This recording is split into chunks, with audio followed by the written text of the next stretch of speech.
Money needs don't always wait for payday. If you're an employee and you've ever wished you could access a portion of your earnings ahead of schedule, chances are you've heard of apps that promise just that. Two popular choices are Gusto Wallet and EarnIn. Both allow you to tap into your earnings early, but they do it in very different ways.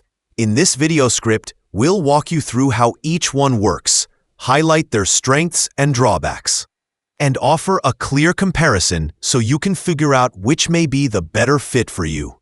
Let's start with Gusto Wallet. It's part of the broader payroll and HR platform Gusto used by employers.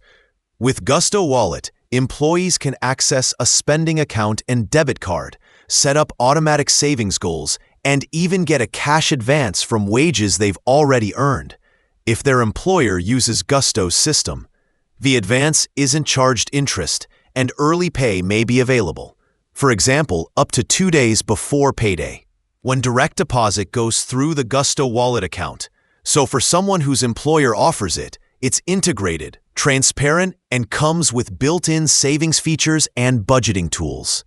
Now EarnIn. This app positions itself as a standalone cash advance or earned wage access tool. With EarnIn, you connect your bank account, verify that you're working, and then you can access a portion of what you've already earned. Up to about $150 per day, or around $750 per pay period in many cases. It claims no mandatory fees and no interest, though for faster access or optional features, you may pay a small fee or tip. This makes it more flexible in terms of employer integration.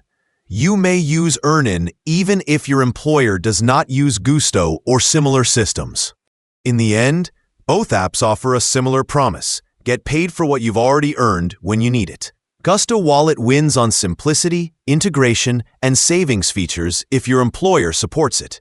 EarnIn wins on flexibility and broader accessibility, but comes with more risk if you aren't careful about how often you use it. Whatever you choose, treat it as a convenience tool, not as a regular substitute for long-term savings or financial planning. Use it when needed, and lean toward building stable habits that don't rely on advances.